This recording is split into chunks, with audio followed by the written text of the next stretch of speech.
The average human blinks 20 times a minute. That's a blink every 3 seconds. But what can you do in 1.92 seconds? Not a lot. Yet this was the world record time set by Mark Webber and Red Bull Racing at the US Grand Prix in 2013. Between blinking, Red Bull Racing can change all 4 tyres and still have over a second to spare. And when millions are spent on gaining just 1/10 of a second on the track, time lost in the pits just isn't an option. This documentary tells the story of how a marriage of choreography, precision and technology has evolved to become one of the most important elements of Grand Prix racing, and how teamwork can make the difference between triumph and disaster. Basically, the pit lane in a lot of circuits was just a painted line. We came flat out in, flat out. We overtook in the pit lane, and there was no limits, there was no regulation. It was all free. They can go wrong. They can go wrong, and there's no real rewind button. You see the fluid, but you didn't think it was fuel. It's changed Formula One forever.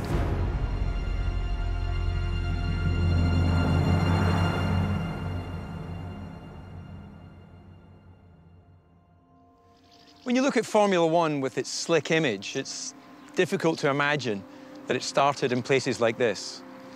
This is the circuit Ras de Gou in France, or as we say in Scotland, Reims. From the start, the course leads past the stands into the first sweeping right-hand curve. The Reims course is 5.185 miles long.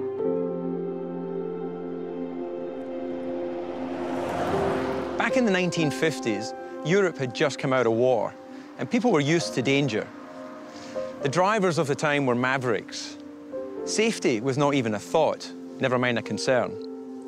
It's difficult to imagine when you look at this pit lane here in Reims. The Grand Prix atmosphere is full of excitement and speculation. As electric starters set the engines into motion, the car parks near the start and finish line fill to capacity. The last few seconds before the start, in the front row, Fangio, Kling and Ascari.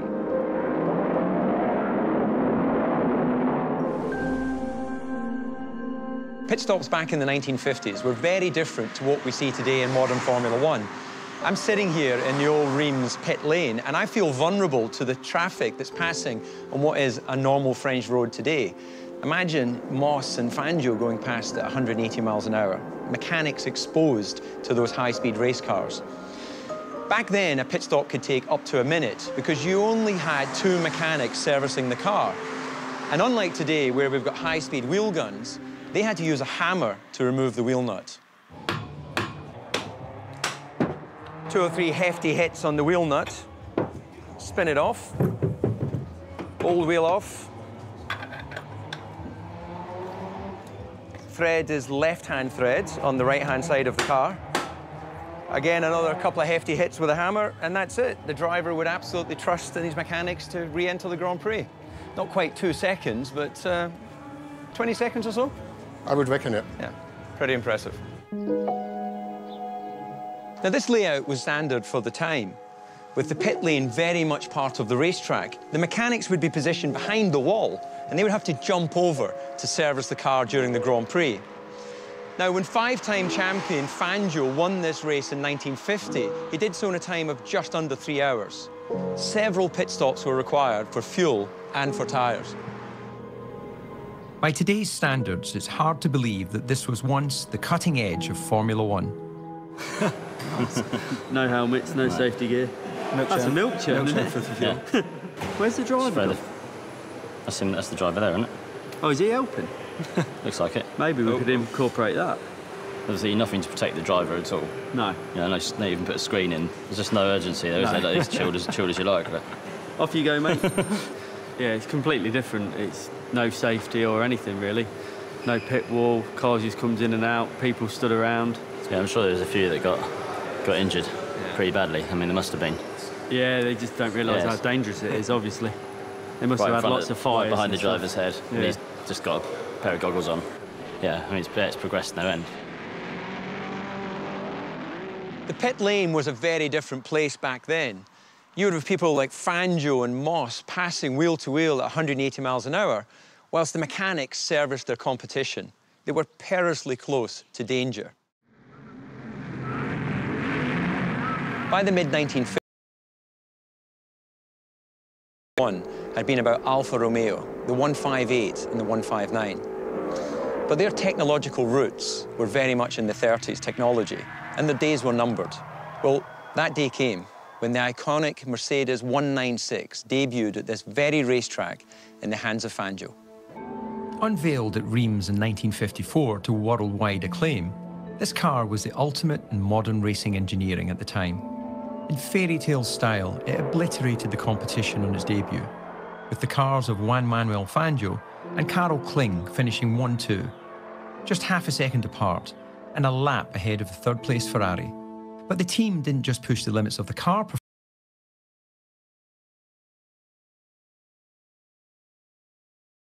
kind to be used successfully in Grand Prix.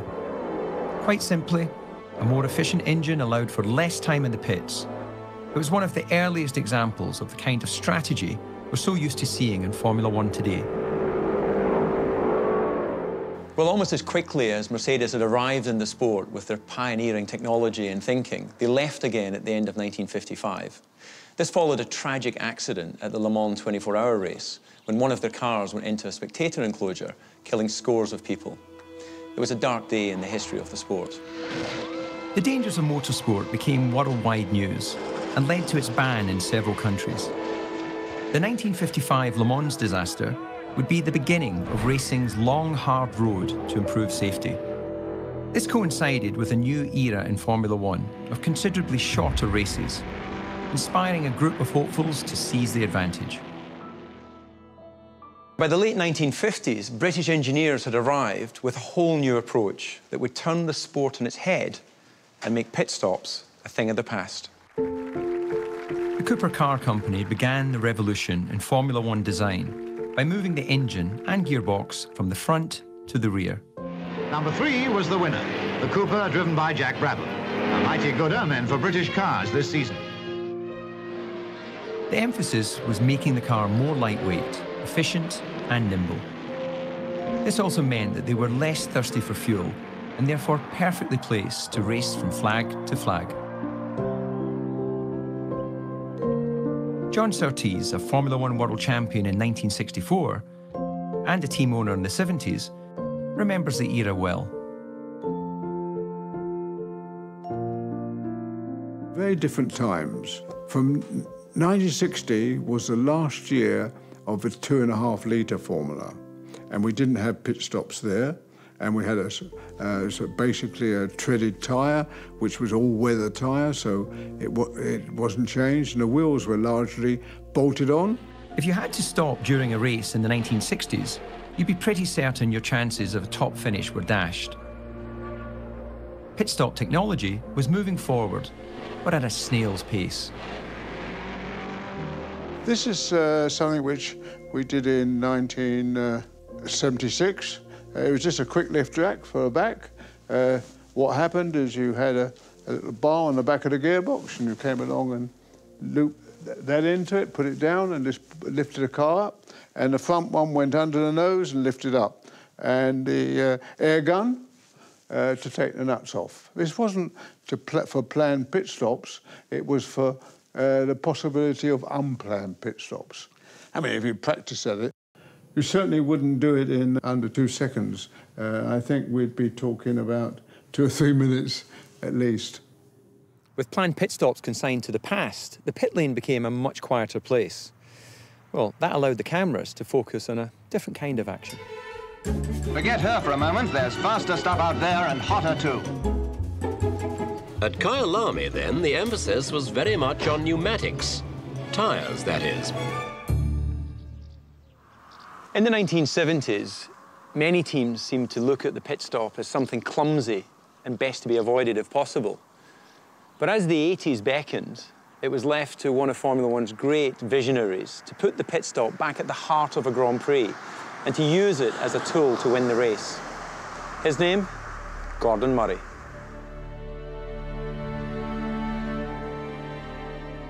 Well, I'm always looking for the next advantage. I'm a bit like that. I think my hero when I was growing up was Colin Chapman, and I sort of saw myself as a Colin Chapman type guy. I used to read the rule book to death and try and find a way, a loophole or a way around the regs for that sort of unfair advantage, if you like. I was thinking about the weight. I was always interested in weight saving. And 1 pound of weight equated to exactly 100th of a second a lap. And that was pretty constant. It didn't take long to do the mathematics and think, well, hold on a minute. You know, the fuel is a huge percentage of the car weight. So if you could halve that weight and go X many seconds a lap quicker, if you had a really quick, efficient pit stop, you could stop halfway through the race and then win the race just on the reduced weight. But there were other advantages too. One was half a tank of fuel, the centre of gravity is lower, of course, so the car's a little bit quicker every lap as well. But the other big one was tyres, because we knew we put tyres on at the beginning of the race and they degraded slowly during the race, so you were going faster because of the lower weight, but actually not as quick as you could have gone because the tyres were going off. And we knew when you put a new set of tyres on, they were 1, 2, 2.5 seconds a lap quicker for the first 5 or 10 laps.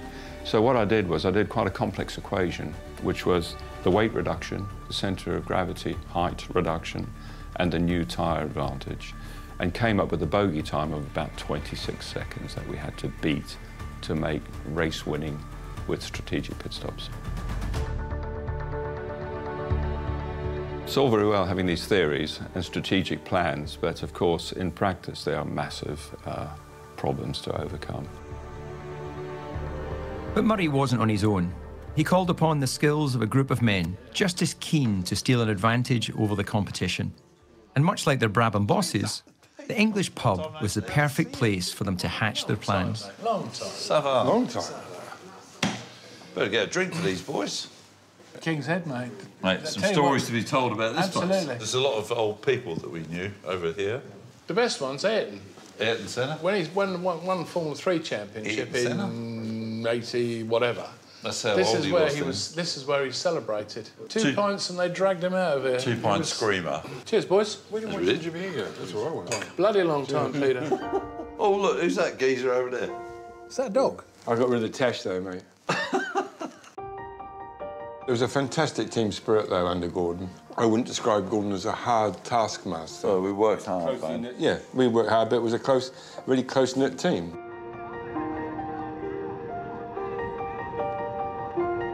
Brabham was a fantastic little team. We were giant killers. I loved it. You know, we had a tiny proportion of the budget from, say, McLaren or Ferrari or Williams. The man in charge of the budget and the team was F1's most accomplished dealmaker, and someone not afraid of upsetting the status quo. Bernie Ecclestone was always up for something that was an advantage and something that pissed other people off as well. We both liked that. Yeah, working for Bernie was an interesting element all on its own. But he was also a top bloke to deal with. You know, if you wanted something, you could make your point, he would do it. But I've got to say, also, working for Bernie, we would go into the office at the end of the season.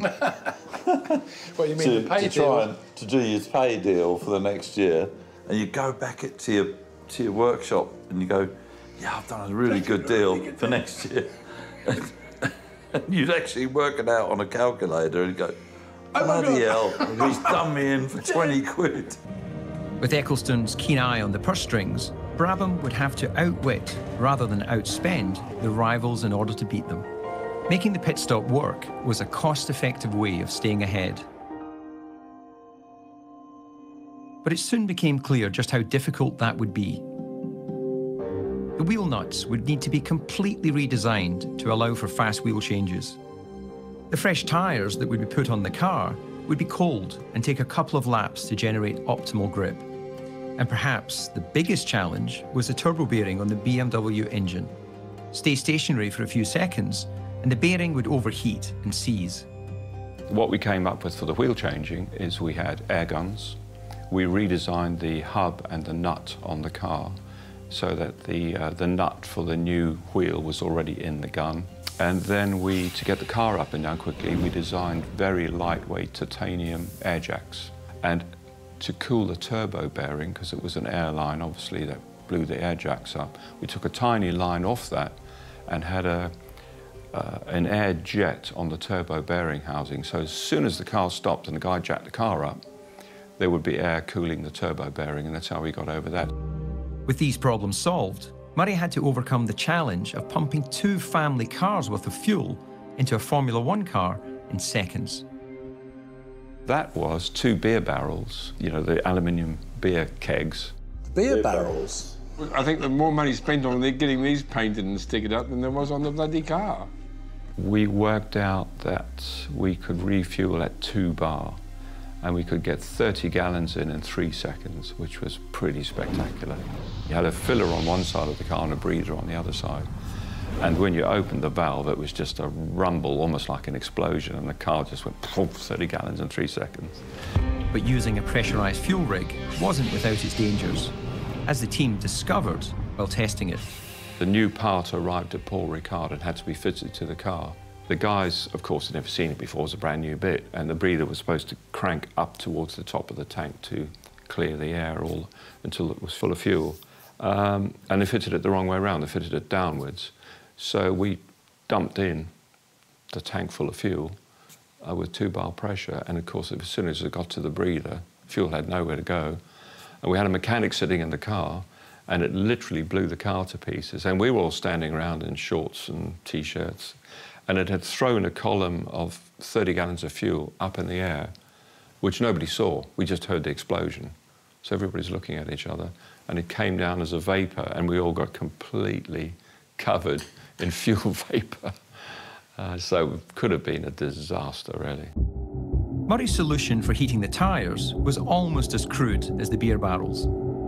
In those days, there weren't any tyre heaters. There'd never been tyre heaters in Formula One. I was the first one to bring in tyre heating. But we didn't have the nice little electric blankets they have now that you wrap around the tyre.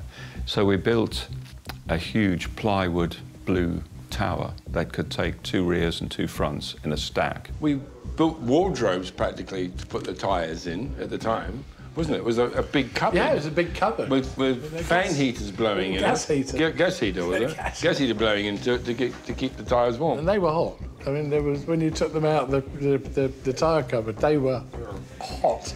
So we turned up with barrels on trolleys and these blue TARDIS boxes and all this kit and air guns and air jacks, and people wondered what the hell was going on, you know. I think they all thought we were mad. I think they all thought we were mad, and they were waiting to see if it actually worked. But they would have to wait a while. For although the Brabham team were capable of performing pit stops halfway through the 1982 season, an unreliable BMW engine meant that the car scarcely lasted long enough in the race to need one. I don't think any of the teams thought it was a serious problem for them, because we tried and tried and tried to do a pit stop, didn't we? But we never went the distance to get to the pit stop for ages. Ultimately, the season was a failure. But throughout the winter months, the engineers at BMW worked tirelessly to make their engine more powerful and, crucially, more reliable. At the same time, Murray and his team were working on a bespoke pit stop car for 1983. With a smaller fuel tank and the weight shifted to the back to aid handling, the result was one of the most striking Grand Prix cars ever designed. A car that looked fast before it turned a wheel. The BT52 had a vastly improved BMW engine, and the team was poised to stage a revolution. But having showed their hand the season before, Murray was convinced other teams would be copying them. When we turned up in Rio for the first race in '83, I thought everybody would have pit stop cars, because it's not the fact that we failed because we had, you know, a lot of engine failures in the '82 season. I thought everybody else would have done the calculation, and nobody did. I think everyone thought it was a bit of a joke, actually. But it didn't prove to be such a joke when the cars... Well, actually won the championship. When we actually got it together and were able to, yeah, smash them up. I think it was as if the '82 season had given everybody in Brabham's the familiarity of actually dealing with the pit stops. So when it was the 83 and it was a purpose-built car, we were ready to rock and roll. And rock and roll they did, winning the very first race of 1983. The Drivers' Championship ended up going to the final race in South Africa between Brabham's Nelson Piquet and Renault's Alain Prost. But Brabham had the advantage when it came to the strategic use of pit stops too. We generally went about 70% of the distance, which people could never understand when other people started doing pit stops. They would go half distance, half distance. But the reason I went 70% was because if you do the calculations, you could run the car right down to the ragged edge on minimum weight, because normally in those days we didn't have sophisticated computers measuring the fuel usage.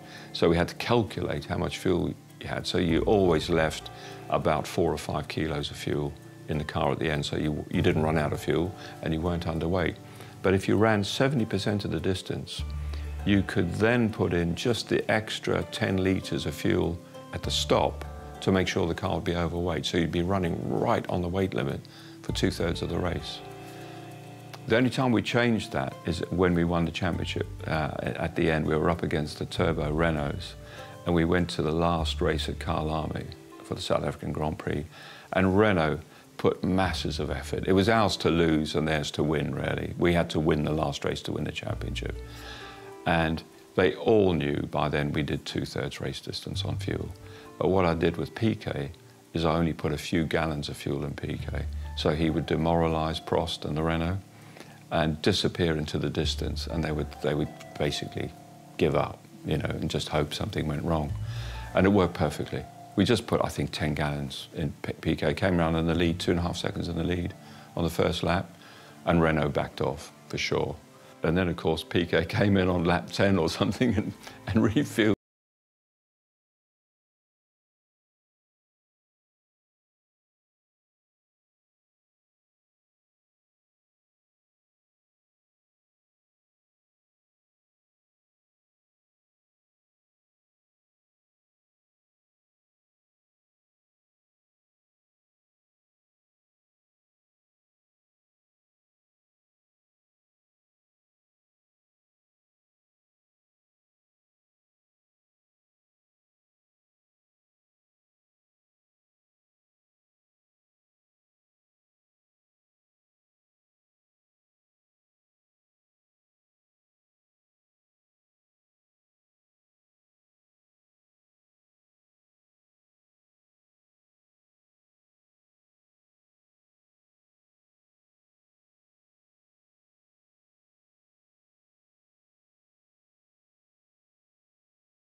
Somebody else have an accident that you think about the danger element of it.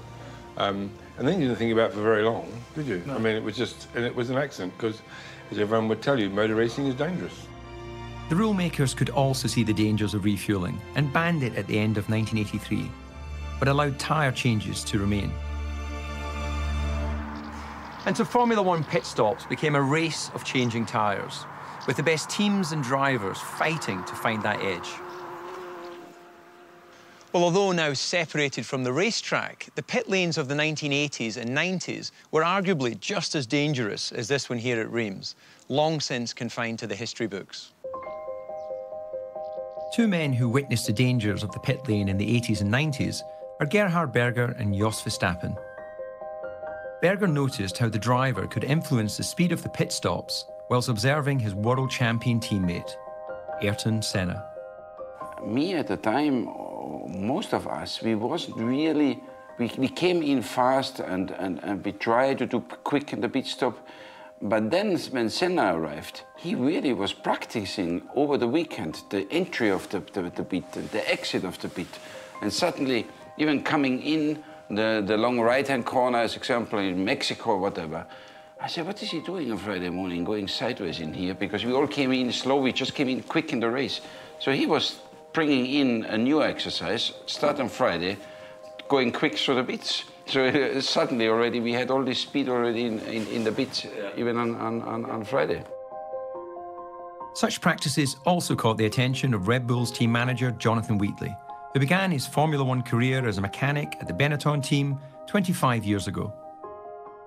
We were sat in the pit lane all the time in case a car came in with a set of cold tyres, just so that you could change tyres. Yeah. You know, you'd be sat there, watch them come in flat out, top gear, and then pick a braking spot in the pit lane for their pit. Yeah. And the other one, the first time that we ever did 10-second penalties or 5-second penalties, they did it in Barcelona at the beginning of the pit lane with no speed limit. So Lacey came past us just snatching 6th gear. He must have been doing, I don't know, 160 miles an hour. Whilst the speeds may have frightened the mechanics, a decade passed without major incident. But that period came to an end in 1994, when refuelling was reintroduced to spice up the show. I just remember it was just a regular pit stop. Came in, stopped on the right spot, and I noticed that the fuel didn't go on properly. And then you see the fluid, but you didn't think it was fuel. I always opened the visor a bit because I was always sweating a lot, so the fuel also came in inside the helmet. On lap 15 of the 1994 German Grand Prix, Jos Verstappen made a routine pit stop.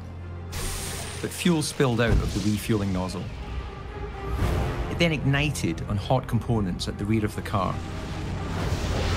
What followed would be a shocking reminder of the dangers of the pit stop and a defining moment in 90s Formula One. Jonathan Wheatley, working for Benetton at the time, remembers the moment well. There was this, you can probably imagine, this incredible heat. It was, you didn't have time to be scared, but one thing I did run, because it's a natural reaction, you run away from the heat. It's not that you're scared about the fire, but you can't breathe anymore. It's like they put your head under water and you want to breathe. And then I had some burns in my face. You're still handsome. Yeah, thank you very much. But I had no problems with it. Did it make you scared the next time you were doing a pit stop with refueling? No, it wasn't a problem. It wasn't an issue.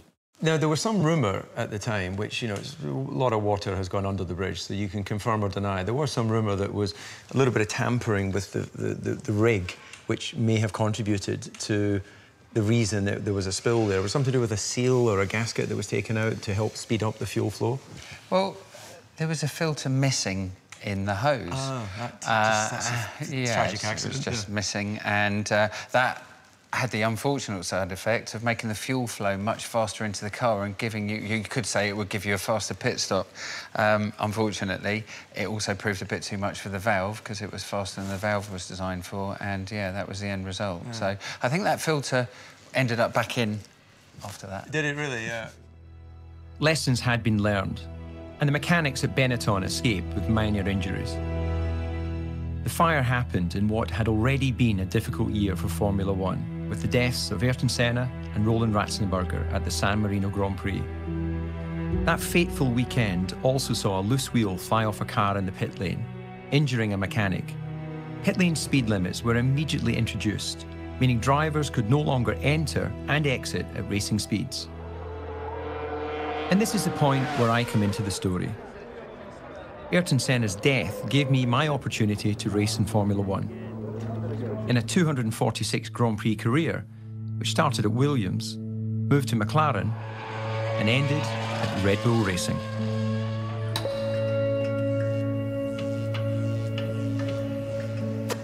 Wow. A little bit of Red Bull Racing history. Beautiful. Not that all of that engineering art isn't amazing, and that's where the success comes, but this is where it all began. They were still good-looking cars back then. They just weren't very fast.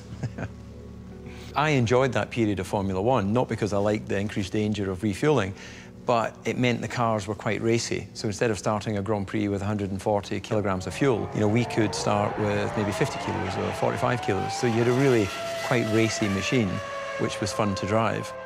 When you come into the pits for your pit stop, you know, you're very aware of the fact that although you don't see the faces, you know that that's your crew. That's the mechanics on your car, it's the mechanics on your teammate's car. So you don't want to run them down. You certainly don't want to hurt them. Walk down memory lane. Hi. How are you doing? Good, thanks. Good to see you all. Did I ever run anyone down?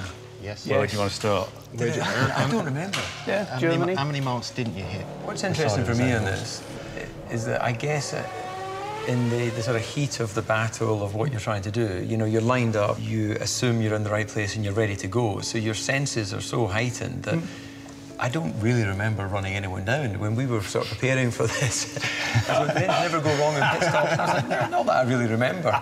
But, God, I didn't realise I tried to single-handedly wipe out the entire team at some point during the course of a pit stop. It's the adrenaline, isn't it? Yeah. That's what it is. Why would you want to be part of that? Why would you want to stand there as a car comes in at 60 kilometres an hour, 80 kilometres an hour? It's the same thing. It's the adrenaline of being part of it, isn't it? You Same get as driving. It's the buzz. It is the one time that you're part of it and you do influence something. Because whatever you do, completely... Even more so now. It turns the race around, doesn't it? Yeah.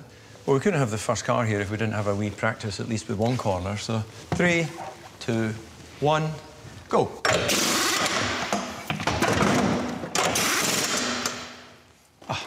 Oh, we're there. The old magic is still there. You don't lose it, do you? That was fantastic. That really was impressive. Now, I've got my road car outside. Come and sort that out as well. Pit stops with refuelling was part of the Formula One spectacle until the end of 2009, when it was banned again, mainly for cost rather than safety reasons. But it didn't diminish the pit stop's importance. With complex aerodynamics making it hard for cars to overtake on the track, changing four wheels and tyres was still a vital part of race strategy. And my ex-teammate, Mark Webber, was well aware that with change comes opportunity. Literally just after you left, mate, obviously then the tyre, the refuelling was banned, and then we started to work out how much there was low-hanging fruit was there, was in terms of the guys have to deliver, and we've all got to nail it in one go, whether it's down to the guns, whether it's driver position, the height the car comes off the road, in terms of you don't want it too high, because obviously that's time, just the minimum distance to get the car jacked up, tyres on and off, down as quick as possible. So I think banning and refuelling had a big, big impact on how much analysis went into changing the tyre independently. Much as Brabham had been giant killers in the 80s, so a hungry Red Bull team was looking to find an edge over the establishment. 1.84. And with the ban of refuelling, part of that edge would lie in a complete overhaul of its approach to pit stops. You know, I look back to some of my notes from back in 2009, early 2010, and really it was complete blue sky thinking at that time. Well, you know, we went through every single aspect of it, you know, literally every single aspect, and we had a real motivation, you know, young, keen team, you know, young group of people, and I think we made a massive step, a huge step. The whole ethos of everything changed, so the equipment got better. You know, we started introducing traffic light systems, automatic systems for pit lane release. You know, the technology had to step up. You know, we'd gone as far as we could with refueling. The emphasis was now on the 3 guys on each corner of the car doing what they can as quick as they can. With the emphasis now on speed, Red Bull decided to leave no stone unturned in the quest to become the team to beat in the pits as well as on the track. Pit stop practice became now a daily routine, with every session logged and analysed. Yeah, they're very loud, very, very loud. They're very powerful. I know they rev up to about 14,000 RPM. The torque is phenomenal on these. You only need a short little burst on the wheel nut. It's literally just a buff on and tightens it up.